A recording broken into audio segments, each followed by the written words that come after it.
Detik-detik preman berkedok jukir minta Rp30.000 ke polisi, langsung diciduk. Polres Metro Jakarta Pusat berhasil mengungkap praktik pemerasan berkedok juru parkir liar di kawasan Tamrin City, Tanah Abang, dan Monas. Dalam operasi yang dilaksanakan pada Rabu, 14 Mei 2025, sebanyak 9 pelaku ditangkap karena memaksa pengendara membayar tarif parkir tidak wajar, berkisar antara Rp30.000 hingga Rp50.000.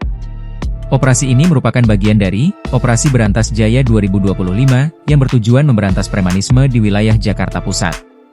Petugas dari Polsek Metro Tanah Abang melakukan penyamaran sebagai pengendara untuk mengidentifikasi pelaku. Salah satu preman bahkan meminta tarif parkir sebesar Rp30.000 kepada petugas yang menyamar, yang kemudian berujung pada penangkapan pelaku. Dalam proses penangkapan, beberapa pelaku mencoba melarikan diri, memicu aksi kejar-kejaran dengan petugas. Salah satu petugas sempat terjatuh saat mengejar pelaku yang berusaha kabur. Namun, berkat kesigapan tim, semua pelaku berhasil diamankan. Para pelaku mengaku telah menjalankan praktik ini selama beberapa bulan. Salah satu tersangka mengungkapkan bahwa dirinya bisa mendapatkan penghasilan hingga Rp67 juta per bulan dari hasil memalak pengendara.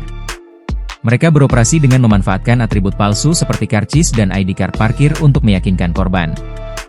Tindakan para pelaku tersebut bisa dijerat dengan pasal 368 KUHP tentang pemerasan dan pasal 355 KUHP tentang penganiayaan berat dengan ancaman hukuman hingga 9 tahun penjara. Barang bukti yang disita meliputi uang hasil pemerasan, karcis palsu, dan ID card parkir palsu. Polres Metro Jakarta Pusat mengimbau masyarakat untuk tidak ragu melaporkan praktik parkir liar dan pemerasan kepada pihak berwajib. Kepolisian berkomitmen untuk terus memberantas premanisme demi menciptakan lingkungan yang aman dan tertib bagi warga Jakarta. Download Tribun X sekarang, menghadirkan lokal menjadi Indonesia.